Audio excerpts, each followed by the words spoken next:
Awesome stories, find a chair. Awesome stories, find a chair, please.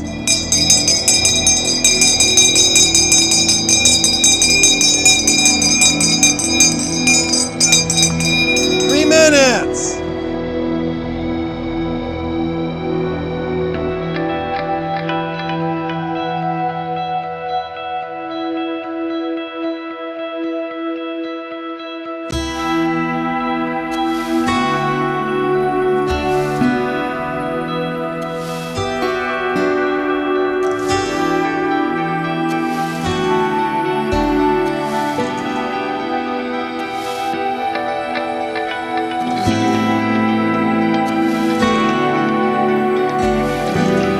Well, hello there. What a wonderful afternoon we're having.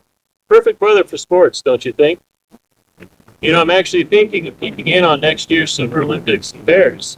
You see, I was the first athlete from El Dorado County, Placerville to be specific, to win an Olympic gold medal. But forgive me, I forget to formally introduce myself. My name is James Blair III, though people usually call me Bud. I'm named for my father, James Blackwood Blair, named for his father, James Blair I, co-founder of the J&J Blair Lumber Company. I was born right here in Placerville, and apart from my stint at Cal Berkeley during the Depression and my time in the service during World War II, I spent my entire life here in El Dorado County. I was raised by my folks just over on Blair Street with my brother and sister. You might even recognize our old family home. It was most recently christened as the James B. Blair Mansion Bed and Breakfast. Well, as I was saying, I was always very athletic, and in 1930 I joined the rowing team at Cal Berkeley, an institution also attended by my Uncle Roy, who became a successful Sacramento attorney, and my cousin Seward, who studied architecture. Well, I'd played basketball for El Dorado High School, though being just 6'2", they found me too short for the Berkeley basketball team, and instead I was invited to try out for the rowing team. And it turns out I was pretty good at it. And after winning several national competitions, our team was invited, given the opportunity to represent the United States at the 1932 Summer Olympics. That year, the Olympics, the rowing events, would be held at the Long Beach Marine Stadium. This would be the first time that rowing events would be held in a specially constructed venue rather than out on open water.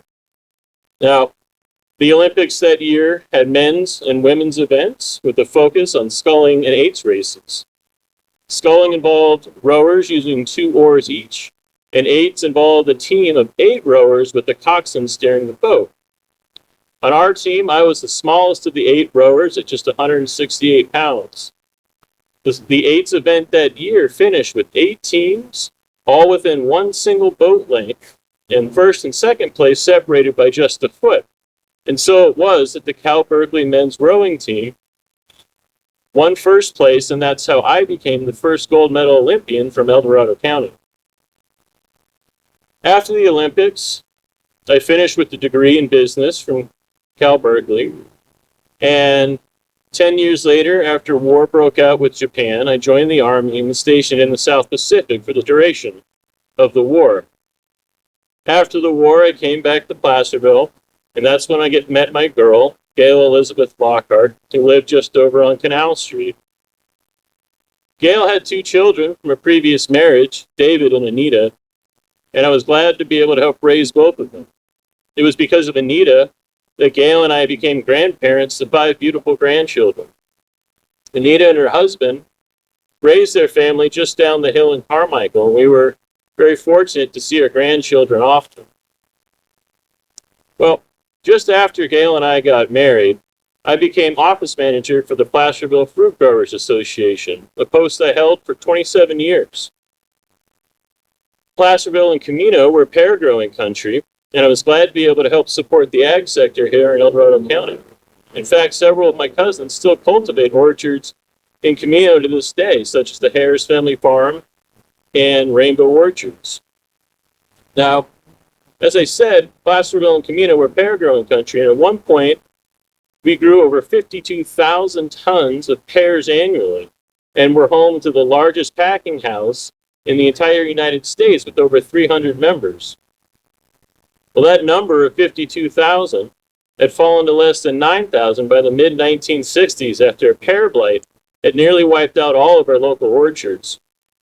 Now, I was with the Fruit Growers Association when that happened, and it was my role to help lead the organization and our growers out of that crisis.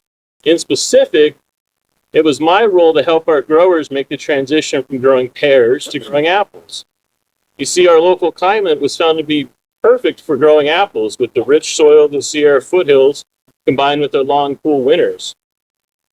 And so we made the transition from growing pears to growing apples.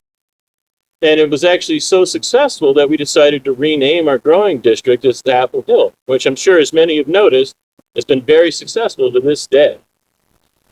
Now, my time at the Placerville Fruit Growers Association did come to an abrupt end. In 1973, I chose to retire as my sweet Gail succumbed to a terminal disease. She died just over Marshall Hospital, and she's buried here in the Union next to me, my parents and siblings. Well, after Gail died, preserving family history was always important to me. And after Gail died, I threw myself into volunteer work, became treasurer of the Historical Society, and volunteered as a docent at the newly minted El Dorado County Historical Museum. In fact, that's where I donated the ore that I used to row us to Olympic glory back in '32. Well, speaking of history, before my mother Erla died, she decided to sell our old family home on Clay Street. In 1973, a new couple purchased the property and began restoring it to its former glory. I'd say they even improved upon it by closing in old sun porches and creating additional bedrooms. Well, they decided to turn our old family home into a bed and breakfast. And I must say it was rather odd going into my old family childhood home and seeing it transformed into a busy inn. They christened that inn the James B. Blair Mansion Bed and Breakfast, and I must say I was glad to see the Blair family lumber legacy brought back to the forefront of people's minds. Now, if you have $1 million lying around, I've heard that old property is back on the market once again. And I'll say my father sure would get a kick out of that current asking price, given that he built the whole place for just a few $100s. Now, building a home is much cheaper when you own the company that makes everything you need to build a home. Well, I passed away in 1992 and was finally laid to rest here in the Union, next to my Gail, surrounded by our friends and this rich heritage we have in El Dorado County. I was glad to be able to help share and preserve our stories, and proud that I was able to contribute to that history as well, being the first Olympian from El Dorado County. Now, we've since added a few more El Dorado County natives to that list of local Olympians. Just remember, I was the first.